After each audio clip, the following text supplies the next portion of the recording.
এই মুহূর্তে ব্রেকিং নিউজের দিকে নজর রাখবো। কাটমানি নিলেই খোয়াতে হবে পদ, প্রধান সহ পঞ্চায়েত সদস্যদের হুঁশিয়ারি পাণ্ডবেশ্বরের তৃণমূল বিধায়ক নরেন্দ্রনাথ চক্রবর্তীর। বাংলার বাড়ি প্রকল্পে হুঁশিয়ারি বিধায়কের। স্বজন পোষণে বহিষ্কারেরও নিদান শাসক নেতার। কাটমানি নিলেই খোয়াতে হবে পদ, প্রধান সহ পঞ্চায়েত সদস্যদের হুঁশিয়ারি দিলেন পাণ্ডবেশ্বরের তৃণমূল বিধায়ক নরেন্দ্রনাথ চক্রবর্তী। ঘরের ক্ষেত্রে কোথাও কম্প্রোমাইজ করবেন না। যদি কারো পাকা ঘর থাকে, তিনি আমাদের দলের যিনি কেষ্ট বিষ্টু যেই হন, তার যদি ঘর অ্যালটমেন্ট হয়, তার দায়, কারণ এই মানুষ তো চাপা থাকবে না। যিনি সরকারি পদে আছেন তিনি অসুবিধায় পড়বেন, প্রধান উপপ্রধান কিন্তু পদ খোয়াবার মতো অবস্থায় চলে যাবে। এই টাকা শুধুমাত্র যার মাথায় ছাদ নেই তার জন্য করে দেওয়া, স্বজন পোষণ করার জন্য নয়, পাইয়ে দেওয়ার জন্য নয়।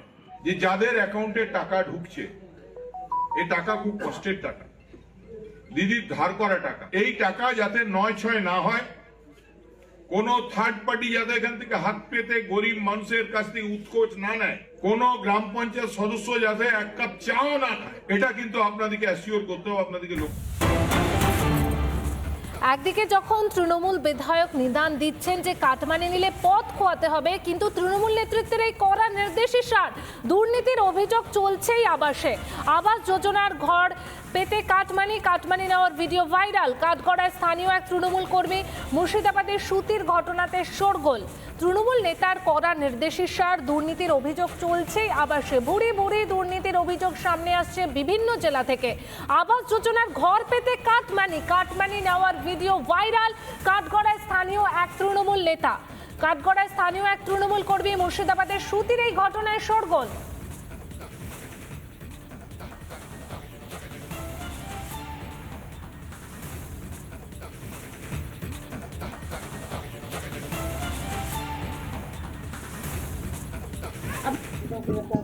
দিয়ে দিন না আমাদের কাছ থেকে, কারণ 15-20 কম লেয় না। মা আমার বিশ্বাস করেন, আমি আপনাকে ঠকতেও আসিনি, মিথ্যা কথা বলতেও আসিনি।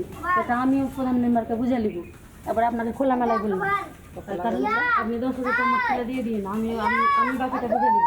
আপনার 20,000 কম। আর যদি হজরত টাকা চাইতে আসে, তা আপনি সোজা আমাকে ফোন করবেন, ওকে 1 টাকাও দিবেন না। ও এখানে 1 টাকারও দাবিদার নয়। আবার আমাকে খোলামেলা বলে গেলাম। আপনার যদি বিশ্বাস আপনাদের না হয় তো না, আমি বিশ্বাস, আমি রাজবুলকে সবসময় বিশ্বাস করে চলছি। এতকাল না, রাজবুল তো সেদিন আপনাকে কথা বলালেন কাকিমা।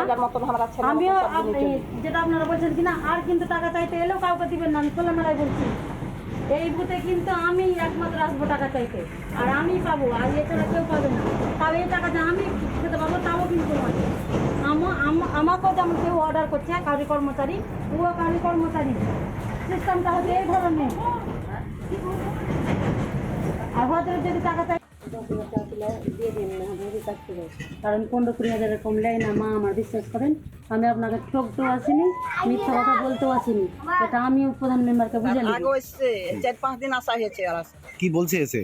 বলছে যে আমাকে টাকা দাও, এখনই টাকা দাও। আরেকদিনে বলছে যে আধার কার্ড দাও, জেরক্স দাও, ছবি দাও, বইয়ের দাও, এটা সেটা আমাকে বলে গেছে। ওই দিন আমাকে জোর করে টাকা নিয়েছিল।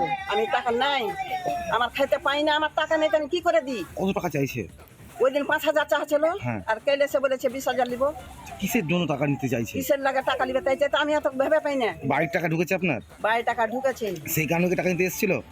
ওই কারণে মনে হয় এসছে, না তো কিসের আমার জন্য টাকা চাইতে আসবে। তৃণমূল বুথ সভাপতি লিলি দাস ঠিক কি বলছেন শুনুন।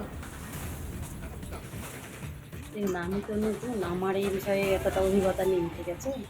আমি তো নতুন কর্মী হিসাবে আমার অতটা অভিজ্ঞতা নাই যে কী থেকে কী হয়, কী থেকে কী হয় না, আমি অতটা জানি না। আমার ভুল হয়েছে, আমি বুঝতে পারিনি সঠিকটা। আপনাকে কে অনুমতি দিয়েছিল টাকা চাওয়ার জন্য? না, সেরকম কিছু নয়। ধরেন তো আমরা তো কর্ম ধরেন এই খাটাখাটি করতে হয় একটু। ধরেন হয়তো আমি জানি না, নতুন যেহেতু কর্মী, আমি হয়তো একটু দাবি রেখেছিলাম, এতে একটু বলেছিলাম হয়তো, এইটুকু। আপনাকে কি প্রধান পাঠিয়েছে? না।